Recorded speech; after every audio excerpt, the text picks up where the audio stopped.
నమస్కారం vision today news కు స్వాగతం.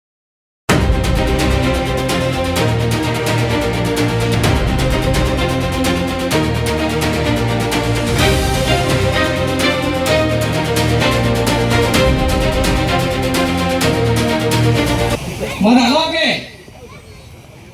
ఈరోజు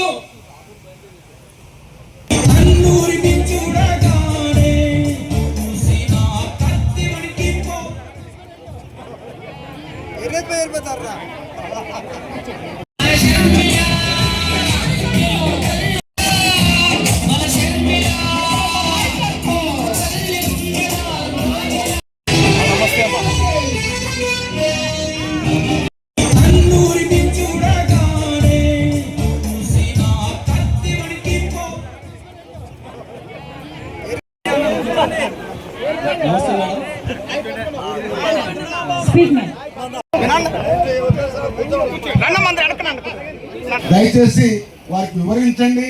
అది ఒక్కటే కాదు, ఇంకా మీకున్నటువంటి సమస్యలు ఏమైనా ఉన్నా సరే వారి దృష్టికి తీసుకొని రండి. మన జిల్లా అధ్యక్షులు ఉద్యోగ భృతి 3000 రూపాయలు ఇస్తానని చెప్పారు ప్రతి నెల ప్రతి నిరుద్యోగికి, కానీ ఇవ్వటం లేదు. 2 years అయిపోతుంది కానీ ఒక్క నెల కూడా ఒక్క నిరుద్యోగి కూడా చంద్రబాబు గారు నిరుద్యోగ భృతి ఇవ్వలేదు. ఏం లేదు మేడం, వాస్తవం. అప్పుడు YS Rajasekhara Reddy 50,000 DSC mega DSC ఇంతవరకు మెగా డిఎస్సీ లేదు, ఏం లేదు మేడం, అంతా మెగా డిఎస్సీ.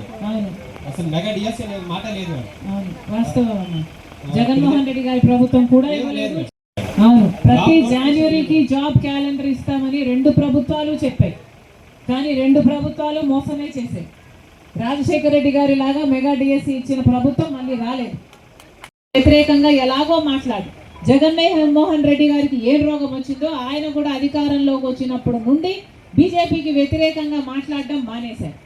రాజశేఖర రెడ్డి గారి కొడుకై ఉండి రాజశేఖర రెడ్డి గారు బీజేపీని ప్రతి సందర్భంలో వ్యతిరేకిస్తే అదే బీజేపీ కాళ్ళ మీద పడ్డాడు జగన్మోహన్ రెడ్డి గారు.